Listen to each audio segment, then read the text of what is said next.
zake bila kukwama. Tutoke DRC twende Tanzania, nikwambie kwamba makamu wa rais wa Tanzania Dr. Emmanuel John Nchimbi ametangaza kujiuzuru wadhifa wake wa kujiondoa katika siasa na utumishi wa serikali kuanzia tarehe 4 Septemba mwaka 2026.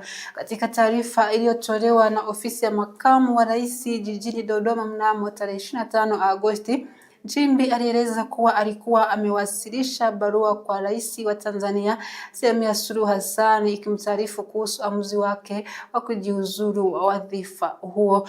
Dr. Nchimbi alisema kuwa uamuzi wake unatokana na vifungu vya katiba ya Jamhuri ya Muungano wa Tanzania, hasa kifungu namba 50 mafungu 2C ikisomwa pamoja na kifungu namba 149 katika mafungu mbele ambavyo vinampa mamlaka ya kuachia ngazi katika majukumu yake. Ameongezea tena kuhusu ahadi aliyokuwa ametoa kama mkuu wa nchi, akibainisha kuwa alikuwa amejitolea kulitumikia taifa kwa uaminifu na kuachia nafasi hiyo wakati wote ambapo mabadiliko yangehitajika. Nchimbi amemaliza kwa kumshukuru Rais Hassan na chama tawala CCM kwa imani waliomwonyesha. Pia aliwashukuru wananchi wa Tanzania kwa ushirikiano waliompa wakati wa kipindi chake cha uongozi, akisema kuwa ataendelea kuwa raia mzalendo.